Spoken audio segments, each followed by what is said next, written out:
Rádio 91, ótimo dia para você que está na Sintonia do Bem. Eu sou Luísa Gualberto, começa o programa Aprendendo com a Igreja na manhã deste domingo, 24 de dezembro de 2023. Hoje no nosso programa vamos falar sobre a história da paróquia de Nossa Senhora da Apresentação, a antiga catedral, que tem uma forte relação com o aniversário da nossa cidade, na nossa cidade natal, que amanhã está celebrando mais um ano de sua criação. E para conversar com a gente hoje, recebemos o historiador José Rodrigues e também o pároco da paróquia de Nossa Senhora da Apresentação, a antiga catedral, o padre Bianor Júnior. Um ótimo dia, José Rodrigues, bem-vindo aqui ao programa Aprendendo com a Igreja, assim como ao padre Bianor. Bom dia, Luísa, bom dia, padre Bianor, sua bênção. E especialmente bom dia a todos os nossos ouvintes da Sintonia do Bem. É um momento muito especial que nós estamos vivendo e vamos partilhar então esses momentos de aprendizado e de celebração do aniversário da nossa cidade. Muito bem, bem-vindo, padre Bianor, aqui ao nosso programa também. Obrigado pela acolhida e como foi pedido, que Deus abençoe a você e a todos que desejam esta bênção de Deus para a sua vida, para o seu trabalho e para a nossa caminhada pastoral. Muito bem. Então, assim, para a gente começar o nosso programa de hoje, amanhã a cidade está aniversariando. E o aniversário da cidade tem uma forte relação também com a paróquia de Nossa Senhora da Apresentação, a antiga catedral. A gente estava até conversando aqui nos bastidores, são vários aniversários. E eu queria que a gente começasse com o Rodrigues, falando um pouco aí desse contexto histórico, desse processo de início da nossa cidade e dessa relação com a paróquia também. Isso, nós temos um momento especial na nossa cidade e na Igreja Católica, né? Para a Igreja no mundo todo, o nascimento de Jesus. E para nós potiguares, além desse grande acontecimento, aniversário da cidade, aniversário da primeira paróquia, a primeira missa no território de Natal, que é justamente a missa do Natal do ano de 1599. O nosso estado tem toda uma relação com todos esses mistérios do Natal, né? É uma cidade, um estado que nasceram muito ligados a isso. 2 anos antes da fundação da cidade, foi construída a primeira edificação, pelo menos a primeira edificação colonial portuguesa, que é o Forte dos Reis Magos, justamente inaugurado no dia 6 de janeiro, data da Epifania, da Festa de Reis, né? Por isso, depois, sobre a arquitetura do padre Gaspar de Sampérez, ele vai receber esse formato de estrela e receber esse nome, Forte, Fortaleza, Forte dos Reis Magos. E o Forte dos Reis Magos e a cidade estão num contexto maior da União Ibérica. Os reinos de Portugal e Espanha se uniram na pessoa do rei Filipe II, que se tornou rei das duas coroas por causa de uma crise na sucessão da coroa portuguesa. E nesse contexto, outras nações, e inclusive os franceses, que foi aqui o caso, aproveitaram esse momento para, assim, tentativas de invasão de territórios que eram tidos pelos portugueses como territórios seus. Então aqui nós tínhamos, na costa do Rio Grande do Norte, a primeira presença europeia mais consolidada foi a presença francesa. E os portugueses temeram que, ao exemplo do que tinha sido tentado no Rio de Janeiro com a França Antártica, né? E também nesse mesmo período no norte, no Maranhão, com a fundação da cidade de São Luís, que aqui os franceses se estabelecessem e criassem um domínio francês, né? A primeira presença francesa era de corsários, né? Mas eles já tinham uma aliança com os indígenas potiguares, senhores da terra, que habitavam a chamada Aldeia Velha, onde hoje é o bairro de Igapó, né? E ali já tinha presença francesa, e foi justamente contra essa presença francesa que o rei de Portugal e Espanha envia o capitão-mor de Pernambuco, Mascarenhas Homem, com uma expedição para construir aqui uma fortaleza e uma cidade. Essa era a ordem. E assim se constrói a Fortaleza dos Reis Magos, num contexto de conflito com os indígenas potiguares, que não aceitaram a dominação portuguesa, mas acabaram, depois de períodos de guerra, fazendo um acordo com os portugueses, marcado pelo batismo do Potiguaçu, o grande camarão. É por isso que nós somos potiguares, comedores de camarão, que viria a ser o avô do Felipe Camarão, e a partir dessa aliança pôde-se edificar uma cidade no ponto mais alto, a cidade alta, a cidade do Natal. E os portugueses escolheram começar, como sempre faziam, suas aglomerados urbanos com uma igreja. Então construíram uma capelinha de taipa, e no dia 25 de dezembro, o ato de fundação da cidade por Mascarenhas Homem e uma missa. É a primeira missa oficialmente de Natal, celebrada fundando então, ali a partir da Cidade Alta, aquela nova cidade portuguesa. Depois da missa, eles instalaram 2 cruzes que marcavam o território sagrado da cidade do Natal. Uma ainda está de pé até hoje, é a Cruz da Bica, ali perto da sede da Coserne, é o Riacho do Baldo, que era a fonte de água potável da cidade que nascia, chamado então Rio de Bebê, e a outra cruz ficava onde hoje é a Praça de Mãe, em frente à Capelania das Artes. Então esse pequeno espaço era originalmente a cidade do Natal, que nascia com aquela missa de 1599.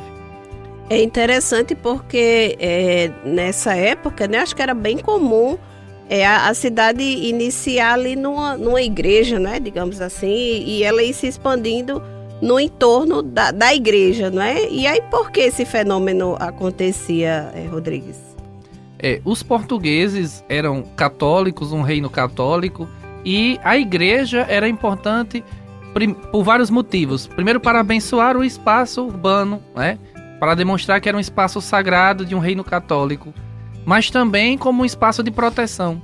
O arquiteto da igreja que deu lugar a essa igrejinha provisória de Taipa foi o padre Gaspar de Sampérez, como eu falei, também o padre arquiteto do Forte dos Reis Magos. Então a igreja, né, o padre Bianot, que zela tão bem por ela tem as suas fundações em pedra, cal e óleo de baleia, que eram os materiais de construção das fortalezas. A cidade, no centro de uma região urbana, também era um espaço de proteção contra ataques de inimigos, um refúgio para aquela população. Então ela era a maior edificação da cidade e também um espaço de referência. Tanto que a Câmara, o Senado da Câmara, como era chamado, as cidades coloniais portuguesas, como até hoje é um pouco assim em Portugal, não tinham a figura do prefeito. Havia os vereadores do Senado da Câmara, os homens bons, que se reuniam para decidir as coisas do poder local. E as reuniões, as primeiras reuniões do Senado da Câmara, dos vereadores de Natal, aconteciam justamente dentro da Igreja Matriz, porque era o maior prédio, o mais importante, e o único que podia ter aquelas reuniões, porque Natal era, durante esse primeiro período, uma cidade muito pequena, né? Ela tem essa peculiaridade que poucas cidades têm no Brasil, de nunca ter sido uma vila, nunca foi um lugarejo. Ela já nasceu com o título de cidade, mesmo que ela tivesse poucas 5, 6 casas, 3 ruas que foram se expandindo, mas Natal sempre foi, desde a sua fundação, uma cidade, como Brasília, né? Uma cidade construída do nada. Muito bem. E aí, a gente ainda vai voltar mais nessa história, mas já trazendo para os dias atuais, e agora falando aqui com o padre Bianot, como é que o senhor se sente, padre, sendo um pároco, né, de uma igreja que, digamos, a fundação da cidade aconteceu ali, né, naquele espaço, que isso representa para o senhor? O sentimento é de desafio. É um desafio fazer esta manutenção. Não somente a manutenção do prédio, do templo, conservar o máximo a sua originalidade, o seu valor histórico, cultural.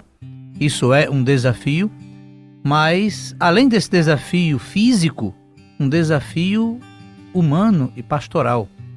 Conservar as tradições que ali foram ao longo do tempo se enraizando, que é algo a partir da fé.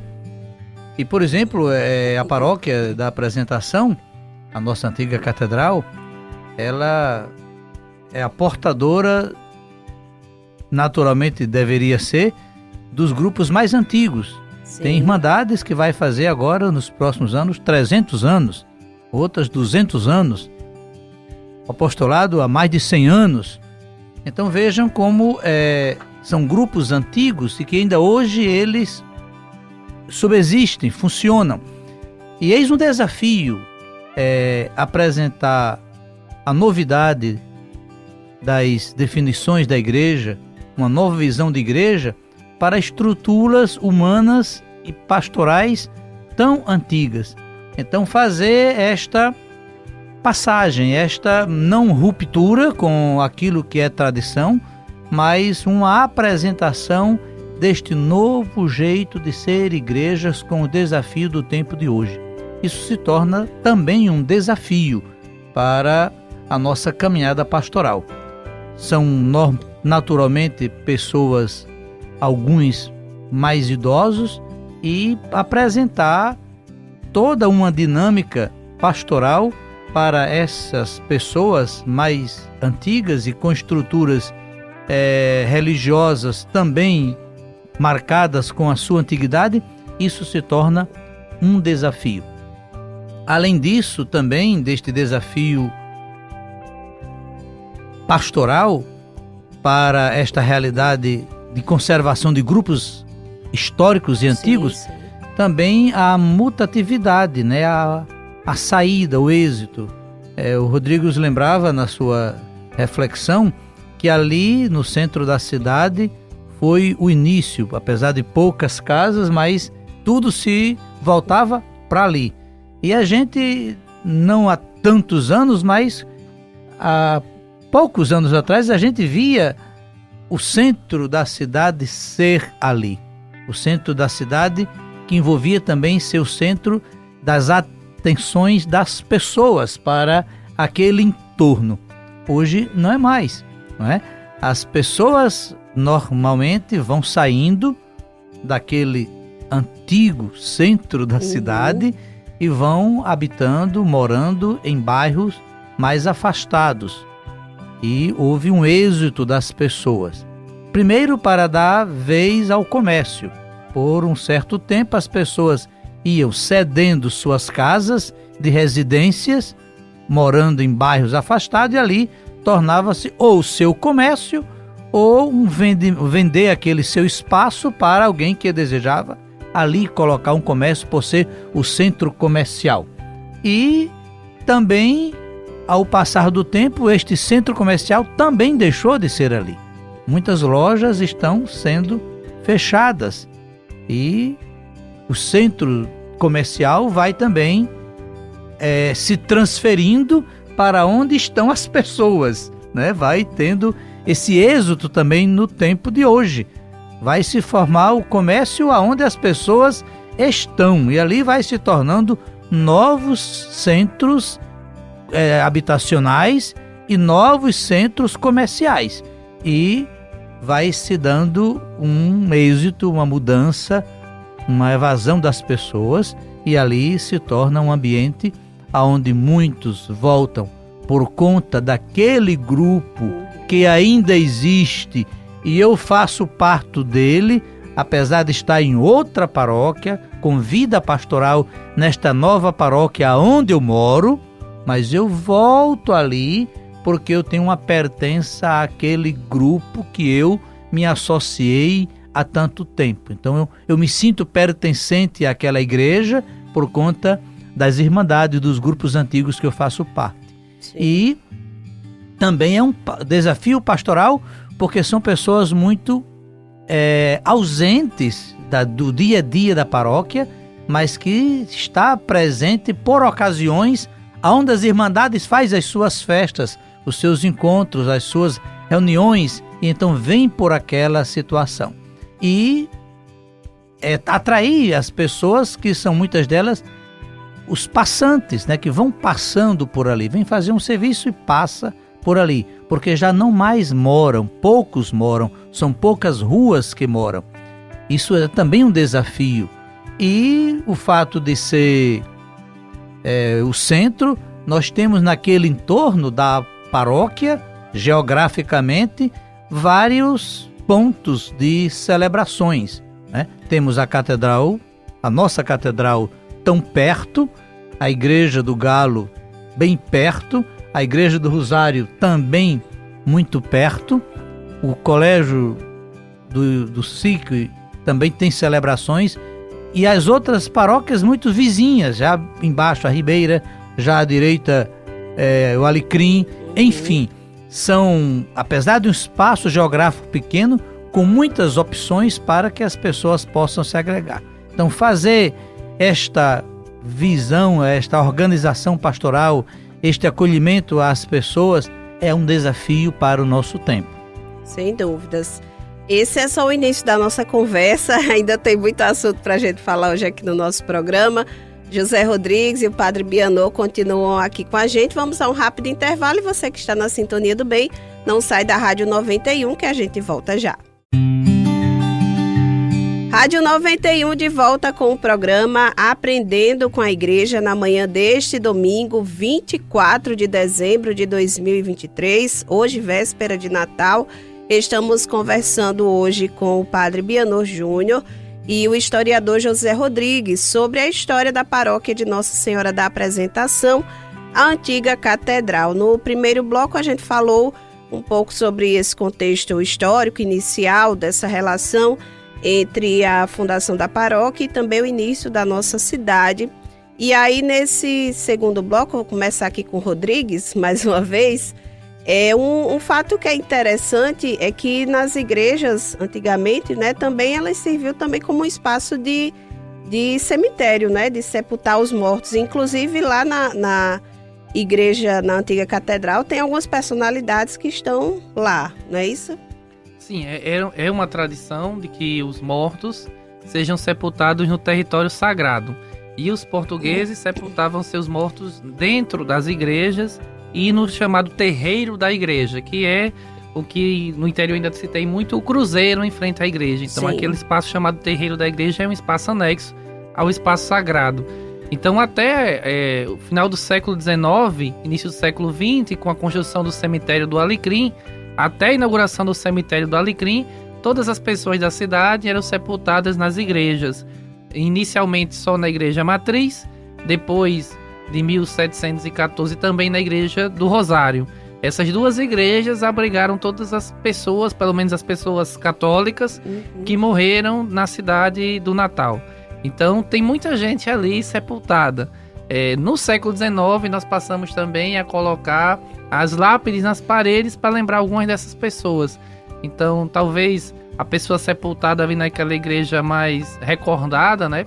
O André de Albuquerque Maranhão, que foi tido como herói da Revolução de 1817, foi executado a mando da coroa portuguesa, lutava pela independência de Pernambuco, Paraíba e Rio Grande do Norte naquela revolução, e acabou ali em sigilo sendo sepultado. Foi uma história interessante porque em uma restauração na década de 90 encontraram a sua ossada que estava sem nenhum registro, e por exames de DNA que foram possíveis já à época com seus descendentes e pela forma como a ossada estava sepultada, ainda amarrada a ferros, né, ainda com as algemas, puderam afirmar que era realmente a sepultura de André de Albuquerque Maranhão.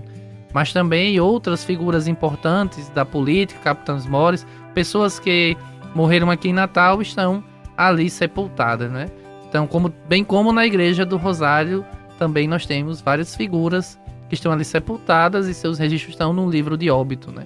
Mas era realmente a cultura da época, com as questões de higiene sanitária, e passamos ao cemitério do Alecrim, e daí se abandonou esse hábito de enterrar a maior parte das pessoas nas igrejas, ficando apenas, né, Padre Bianot, os bispos, né, os arcebispos, que temos Dom Alaí, Dom Marculino, né, figuras da igreja que estão ali também sepultadas na igreja matriz, que tem essa importância porque também, como a gente falou no primeiro bloco, ela é o coração também do catolicismo no Rio Grande do Norte, né? Junto da cidade se funda a paróquia, então ela é a primeira igreja, a primeira paróquia. Todas as 3 dioceses, na Arquidiocese de Natal, Mossoró e Caicó, todos esses espaços nascem daquela igreja, e Natal também tem essa outra peculiaridade. A igreja é o marco zero da cidade, onde todas as distâncias são marcadas. Interessante. E ainda falando com você, Rodrigues, eu queria que a gente falasse agora sobre padres, não é, que passaram ali por aquela igreja. Eu acho que um dos, assim, também marcou bastante foi o Ambrósio, né, Francisco Ferro, nosso, que é santo atualmente. E eu queria que você falasse um pouquinho sobre esses padres, né, assim, históricos. Essa paróquia também tem essa outra peculiaridade de ter padres muito famosos e importantes, né? Desde o padre Gaspar Gonçalves da Rocha até o padre Bianor, tá aqui. Isso Nós temos mesmo. muitos padres importantes. O primeiro grande padre famoso é o santo, né? O Santo Mártir Ambrósio Francisco Ferro. Ele era pároco, né? Da paróquia de Natal num período muito delicado. Em 1633, os holandeses, com mina um forte, e outra coisa marcante da nossa cidade, eles mudam o nome da cidade, né? O nome Natal incomodava, o nome Forte dos Reis-Magos também, porque o domínio holandês também é um domínio calvinista. Então eles mudam o nome da cidade para Nova Amsterdã, né? E mudam o nome do forte, Castelo de Selling, em homenagem ao comandante. Então, durante esse período, aquele espaço virou um templo calvinista. Os católicos foram expulsos do espaço da matriz e ela serviu também de templo calvinista. E ao final, praticamente, desse domínio, em 1645, já num momento de tensão entre os luso-brasileiros e a presença holandesa, nós temos os massacres que aconteceram no Rio Grande do Norte. Entre esses massacres, 2 são considerados martírios.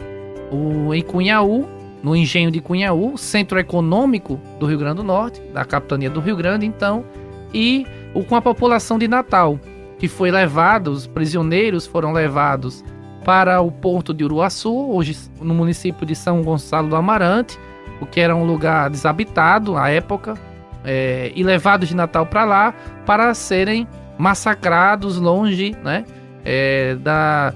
dos holofotes e das próprias outras autoridades holandesas, porque aquilo aconteceu com uma grande brutalidade.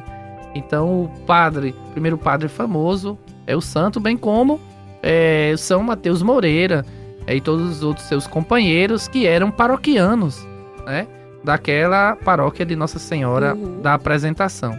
Depois nós temos um outro padre muito famoso, servo de Deus em processo de beatificação também, o padre João Maria, que se destacou aí no final do século XIX e no início do século XX até 1905, como faleceu como pároco da cidade do Natal e que lutou muito, né, pelos enfermos, pelos idosos, pelos pobres, mas também é o fundador da imprensa católica. Nós aqui estamos hoje num veículo de comunicação católica, porque lá atrás o padre João Maria fundou o 8 de setembro, o primeiro veículo de comunicação católica, né? Ele é assim um fundador, um prepulsor da própria Pascom, nossa, né? É verdade. E bem como a educação católica que ele traz também para Natal, Depois do padre João Maria, nós temos aí outros famosos, Monsenhor Landim, entre outros, que marcaram muito a história da nossa cidade. Inclusive ali no território da paróquia, né, mais especificamente na parte de trás, tem um monumento dedicado ao padre João Maria, né, um busto dedicado ali a ele, onde as pessoas acorrem, né, também para fazer os seus pedidos. Padre Bianor, no primeiro bloco o senhor falou essa questão do desafio, né, principalmente a questão das irmandades, que são antigas, não é? Tem muita tradição. E aí como é que o senhor consegue aliar, né, digamos assim, esse trabalho que já vem de uma tradição de anos, de mais de 100 anos, mais de 200 anos, com os movimentos atuais que existem na igreja? Antes de fazer esta reflexão, eu pego carona aqui na palavra deste bloco que estamos construindo sobre a questão dos padres, né? Então, com todo este perfil de padres, inclusive de padres santos, a gente tem um referencial para nos inspirar, para nos estimular e até para ser referências para nós. É um outro desafio também nesta sucessão, né? Comigo, apesar de ser uma igreja mais antiga, mas só somos 39, eu sou o 39º pároco. Então, estes antecessores todos, cada um deu a sua contribuição de acordo com a realidade do seu tempo, né? Deram o seu máximo para aquele tempo, como foi o caso de Padre João Maria, que com certeza deu o seu máximo, até doando a vida, adoecendo para cuidar daquele povo. E o busto que lá está, aí já vem a sua segunda pergunta, como fazer, é aproveitar as coisas próprias deste tempo para fazer alguma referência das coisas do tempo mais passado para trazer para o presente. Por exemplo, ali está o busto do Padre João Maria, como você citou, atrás da igreja. E a gente aproveita as nossas caminhadas orante para passar sempre, quando o máximo possível, na frente do Padre da estátua do Padre João Maria, e ali os pedidos, as orações, vamos trazendo aquela experiência, aquela realidade, aquela contribuição para o hoje. Como ele pode nos inspirar para o hoje? Também a missa do dia 16 de cada mês acontece ao meio-dia ali na estátua do Padre João Maria. É uma junção das duas paróquias, a paróquia Nossa Senhora de Lourdes com a paróquia da Apresentação. A gente se encontra ali e dando esta nova preocupação, como agora está na nossa Assembleia Diocesana e também no último reunião, foi orientado, foi solicitado, apresentado como proposta e estimulado de fazer esta divulgação da causa do Padre João Maria. O nosso arcebispo se prontificou o que tiver do alcance dele, que pudesse ser solicitado para que este processo aí, o Rodrigo, que também está nessa causa, isso mesmo, foi bem incisivo o nosso arcebispo quando disse o que estiver de alcance, o que tiver à disposição na instância da arquidiocese e do bispo, solicitar para dar os devidos passos. Então, seria mais ou menos isso, Luísa, pegar as realidades já existentes e ali apresentar o novo. Por exemplo, pegar a realidade do Padre João Maria, que é algo tão antigo, sim, mas nas metas, nas linhas, nas ações de 2023, é resgatar estes valores, esta espiritualidade, para que bem ainda hoje este nome, este exemplo, esse testemunho pode nos inspirar na ação missionária da igreja, de igreja de saída, de ao encontro do outro. Então, nós temos um patrono, nós temos um padroeiro, e é resgatar esta história a serviço da novidade do Evangelho, a maneira nova de apresentar o mesmo Evangelho, que não é novo, é antigo, né? O novo, ao longo do tempo, vai sendo a forma, a maneira, a dinâmica, os instrumentos que temos à disposição para evangelizar. Sem dúvidas. Padre Bianô e José Rodrigues, vocês vão continuar aqui com a gente. Vamos para mais um intervalo, porque ainda tem o terceiro e último bloco do nosso programa Aprendendo com a Igreja. Você que está em casa, no trabalho, no seu deslocamento, não sai da Sintonia do Bem, que a gente volta já. Rádio 91 de volta com o programa Aprendendo com a Igreja na manhã deste domingo, 24 de dezembro de 2023. Hoje, véspera de Natal, estamos falando sobre a paróquia de Nossa Senhora da Apresentação, a antiga catedral. Os nossos convidados são o Padre Bianô Júnior, que é o pároco da paróquia, e o historiador José Rodrigues. Nesse terceiro bloco, eu queria que a gente começasse falando sobre a igreja ser considerada a catedral metropolitana. Porque hoje em dia ela é a antiga catedral, mas um dia ela foi a catedral metropolitana. Como é que chegou até aí, Rodrigues?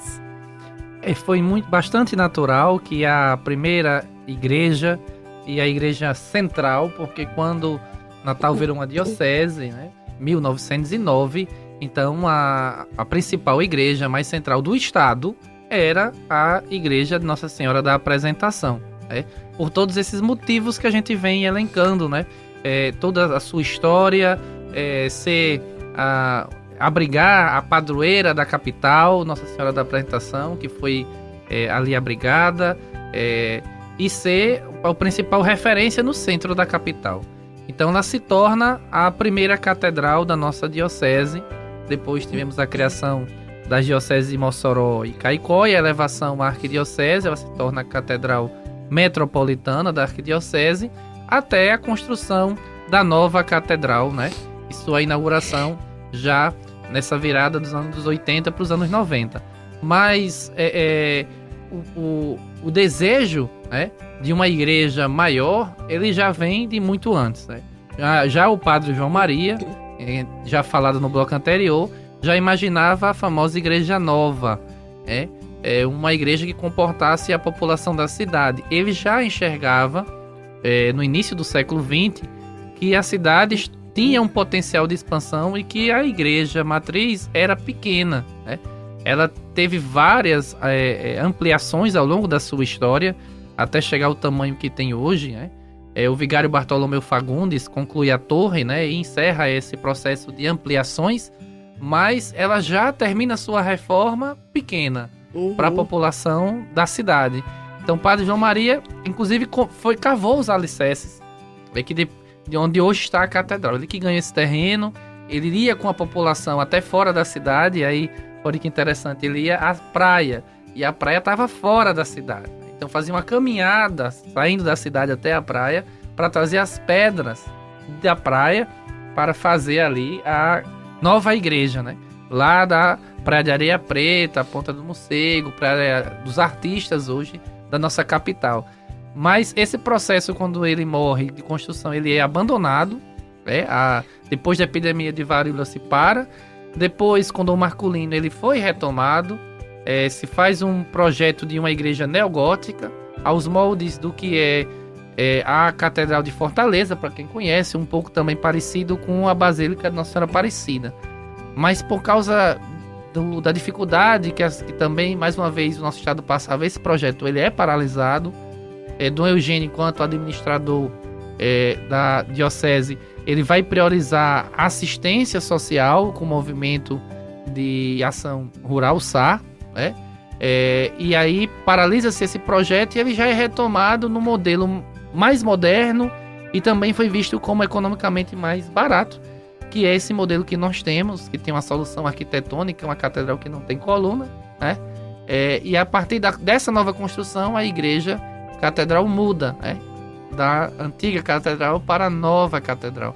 Mas esse termo antiga catedral é porque as pessoas passaram muitas décadas chamando aquela igreja de catedral, então elas continuaram, né?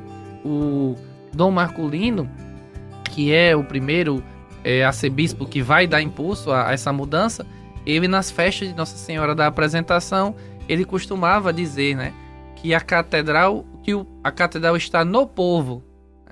Isso tem um duplo sentido, Dom Marculino enquanto poeta, de que aquela igreja estava no coração das pessoas, mas aquela multidão era tão grande que as pessoas não estavam dentro da igreja, mas a igreja que estava ao redor das pessoas. Sim. Né? E essa história desse templo que tem um significado, um simbolismo, né, muito forte até hoje. Eu não, na época, assim, antes de desmembrar a diocese, que pertencia a Recife, não é? Era isso ou não? Vamos lá, toda a nossa história de pertencimento, nós nascemos pertencendo ainda à única diocese do Brasil, a diocese de Salvador. Sim, né? de Salvador. Salvador, a diocese da Bahia, o bispado da Bahia. Depois, com a fundação do bispado de Pernambuco, que é a diocese de Olinda, nós passamos a pertencer aqui a Olinda, né? Sim, sede em Olinda. Por pouco tempo, se cria a diocese da Paraíba, o que era a cidade da Paraíba, hoje João Pessoa. A cidade chamava-se antigamente Cidade da Paraíba, né? Quem é paraibano sabe disso. Então nós ainda pertencemos também à cidade da Paraíba. Tivemos um bispo da Paraíba, Dom Adalto, e é Dom Adalto, bispo da Paraíba, que cria a diocese de Natal, né? E aí o Rio Grande do Norte se emancipa também religiosamente. Eu confesso que eu não recordo se você falou no início do primeiro bloco, porque anos depois é que chegou a imagem de Nossa Senhora da Apresentação, né? Isso. Mas antes, tinha qual era o título da paróquia? Os documentos, não há um documento exato que fale do momento de criação da paróquia. Há início da cidade, né? Mas não da paróquia. Mas nós sabemos que como a ordem régia de criação da cidade vinha junto da ordem régia de criação da paróquia, se a ordem era para criar uma fortaleza, uma cidade e, consequentemente, em Portugal não podia ser diferente, uma paróquia, uma freguesia. Então isso se deu logo nesse início, né? Se tem um marco de 1601, porque da construção da matriz e a instalação Sim. do pároco, e a gente já tem documentos com o pároco recebendo o seu provendo enquanto pároco da coroa portuguesa, o padre Gaspar da Rocha. Então, a partir daí a gente já tem. Mas desde os documentos mais antigos que resistiram ao tempo e nós temos acesso hoje, se falava da freguesia da apresentação da Virgem Maria, da apresentação de Nossa Senhora, ou freguesia de Nossa Senhora da apresentação. Os registros de batismos mais antigos, todos falam dessa paróquia. Então nós já tínhamos esse título, porque a imagem que nós temos hoje não é Nossa Senhora da Apresentação, Isso. é de Nossa Senhora do Rosário. O que aconteceu é justamente que em 1753 se encontrou às margens do rio Potengi, os pescadores em uma pedra, e passaria a se chamar Pedra do Rosário por causa daquela imagem, encontraram essa imagem de Nossa Senhora do Rosário e levaram para a matriz. Então, há até algumas teorias de que havia um quadro realmente da apresentação de Nossa Senhora, que é Nossa Senhora adolescente sendo apresentada ao templo, e ele teria sido substituído por essa imagem encontrada às margens do rio Potengi. Então, nós, a partir de então, chamamos aquela imagem de Nossa Senhora da Apresentação.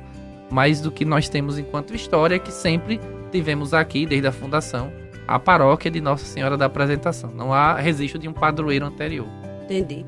E a gente vai seguir falando sobre Nossa Senhora da Apresentação agora, e aí eu passo aqui ao Padre Bianot. Nesse ano, 2023, a gente viveu uma data histórica, né, da festa de Nossa Senhora da Apresentação, que é padroeira da Arquidiocese, também da nossa cidade, que completou 270 anos de realização. Aí eu queria que a gente fizesse uma memória, padre, de como é que foi celebrar essa data agora tão recente, né, no mês de novembro. A gente observando, está sempre uma palavra se inserindo na outra. Esse bloco agora, esta palavra que Rodrigo nos iluminou, mostrando a passagem da antiga catedral para a nova igreja, a nova catedral, hoje a nossa catedral. Então, cabe a nós, neste tempo de hoje, viver esta realidade de duas igrejas funcionando, de duas paróquias funcionando, com a mesma padroeira, celebrando no mesmo período. Então, cabe a esta atividade conjunta, e ela é o que vem acontecendo. Algumas atividades sendo realizadas diretamente na antiga catedral e outras atividades na nova catedral. Podemos dizer a única festa vivida em dois ambientes e alguns momentos vividos conjuntamente. É exatamente a programação que se dá. Sim. Às 6 horas da manhã, uma caminhada da Igreja do Rosário para a antiga catedral, onde tem uma missa, mas voltado para aquele território. Às 4:30 da tarde, uma celebração um pouco mais solene, lá na antiga catedral. E à noite, todos nós não celebramos nenhuma atividade na antiga catedral, para podermos estar juntos na catedral para a novena solene, onde a gente se insere, se junta para celebrar junto este momento que acontece. Durante o dia, outras atividades acontecem aqui, como missas na Catedral Nova, na Catedral Metropolitana. E a experiência do Dia da Padroeira, que é aquela procissão fluvial que acontece nos territórios da antiga catedral, seja do seu embarque ao desembarque no local da aparição, neste ano, de modo extraordinário, uma visita apenas no local da pedra e um retorno para ser acolhida na citada também Praça das Mães, onde estava um dos cruzeiros referente do início da cidade. E ali celebramos a primeira missa, já juntos, né? As atividades se voltaram das duas igrejas, das paróquias e de toda a arquidiocese para aquele momento, seguido de uma procissão pequena daquela local da missa para a catedral antiga, onde tem uma missa, às 7h30, e depois juntos a missa solene pontifical com o nosso arcebispo na catedral, e à tarde a experiência que começa numa igreja e termina na outra. Lá na antiga catedral dá-se início à procissão e se encerra na Catedral Nova com a missa, com a representatividade de todo o clero, de nosso presídio do arcebispo, uma visão de comunhão. Então vejamos tantas atividades religiosas, também como as atividades sociocultural, elas acontecem com uma certa sintonia.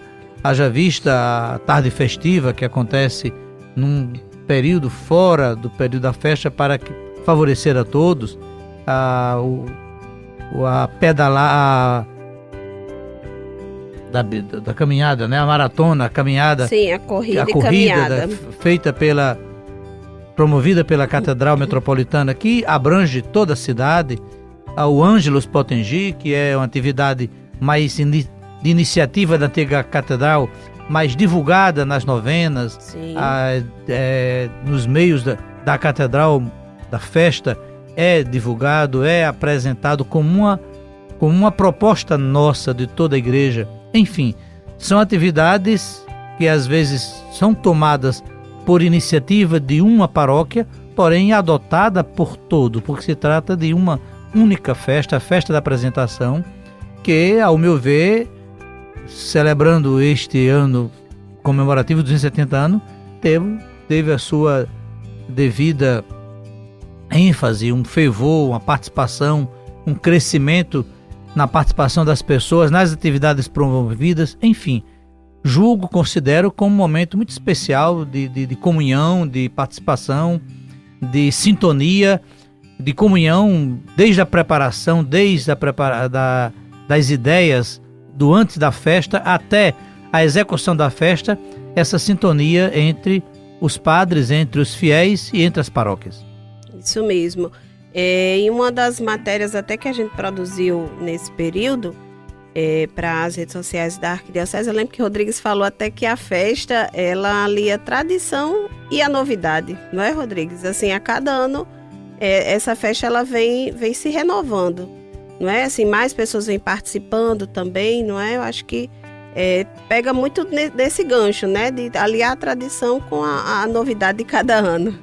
Isso, e a festa é um espelho do próprio crescimento da cidade. A nossa cidade, ela tem esse marco de uma cidade em construção, de muita história, de muita tradição, mas também da cidade multicultural, de muitas influências, né?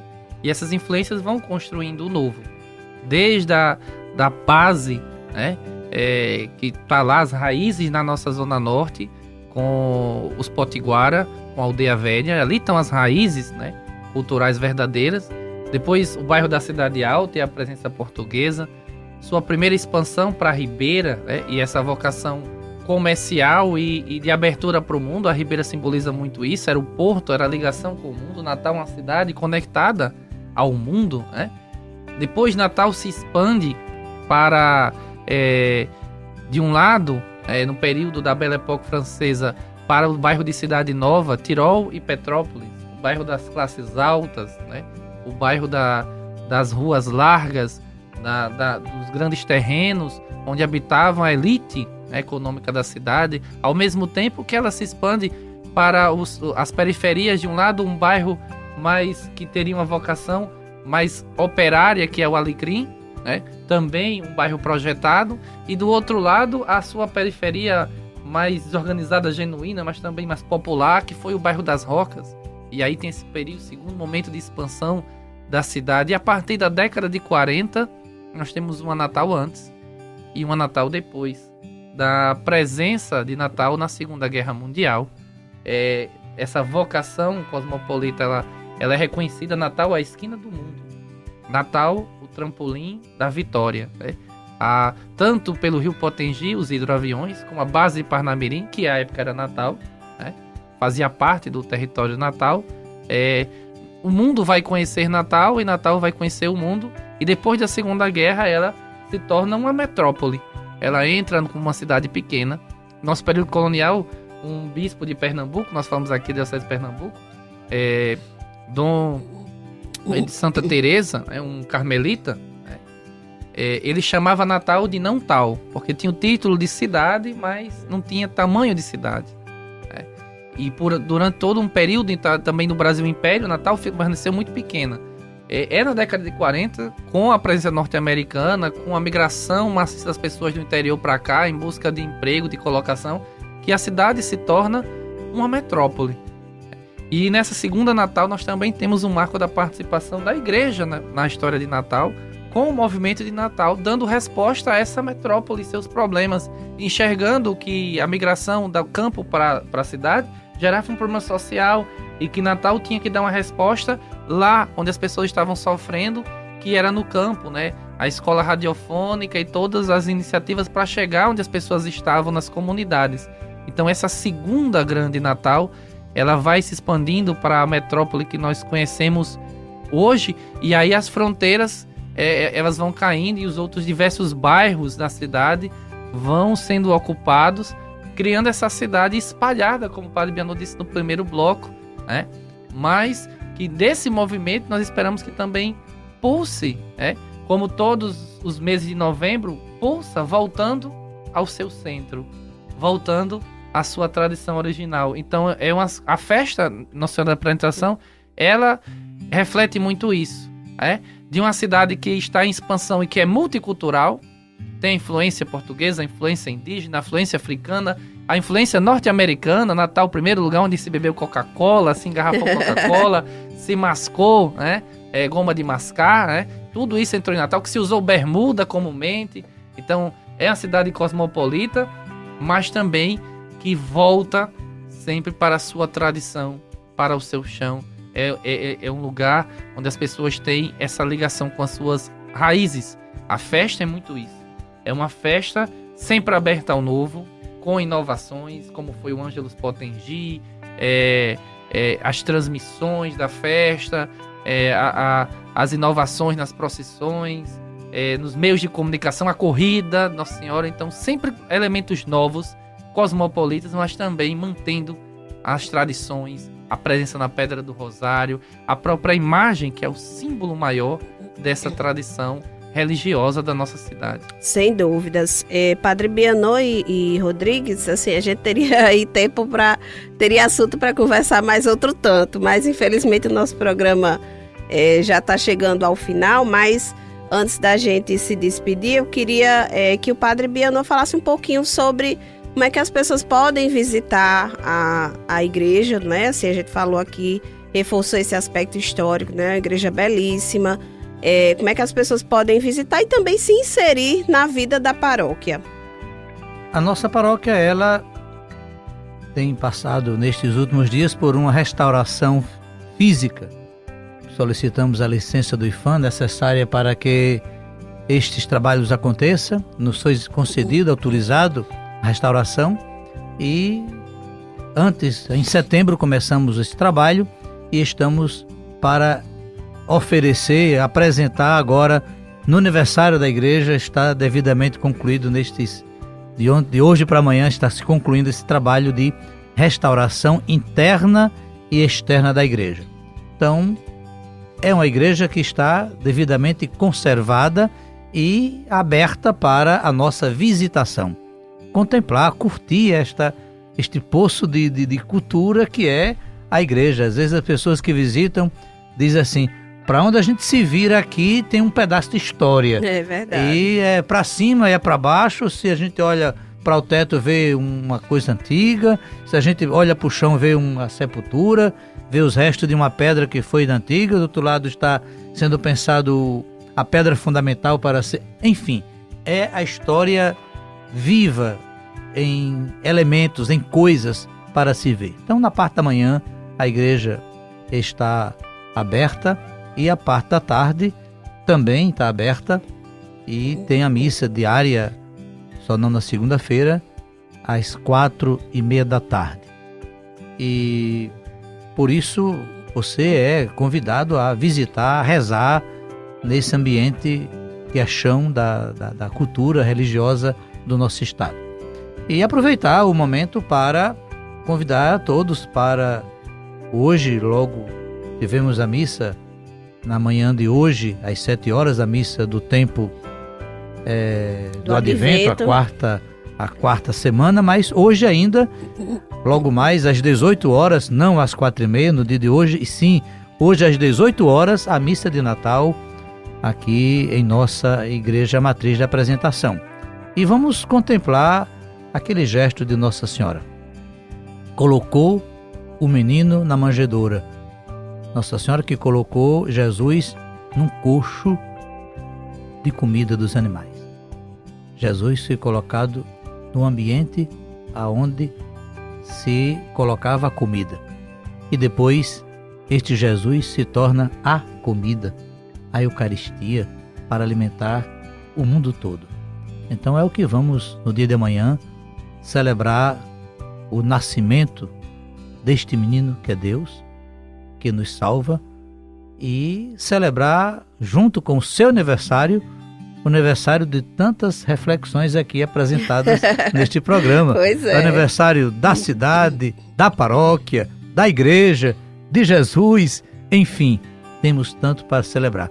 É tanto que mesmo não tendo missa nas segunda-feiras, mas amanhã teremos sim uma missa especial para celebrar estes aniversários tão marcantes para a nossa vida. Amanhã, na segunda-feira, dia 25, dia de Natal, às 4h30 da tarde, na nossa igreja, vamos celebrar estes grandes e significativos aniversários para a vivência da nossa cultura e da nossa fé. Muito bem. Muito obrigada pela participação, Padre Bianô. José Rodrigues, se quiser também deixar um recado final, fica à vontade. Tá certo, Luísa. Meu recado final é nos lembrando dessa importância da nossa identidade. Um povo sem identidade não consegue viver bem o seu presente nem projetar um futuro. E a nossa identidade, ela passa também por esses marcos físicos da nossa passagem no tempo, né? Então eu reforço o convite, muitas vezes porque nós temos essa data em comum com uma data tão maior que é o Natal, a gente não lembra. Muitas cidades têm o dia de emancipação política, tem o aniversário da cidade, tem um feriado para isso. E as pessoas lembram, hoje é o feriado da nossa cidade. Natal não, né? Hoje as pessoas confundem, porque a cidade, o feriado da cidade é o feriado de Natal. Sim. Então nem precisou de um feriado de emancipação política, nem de uma data de aniversário. Nós já temos um feriado natural.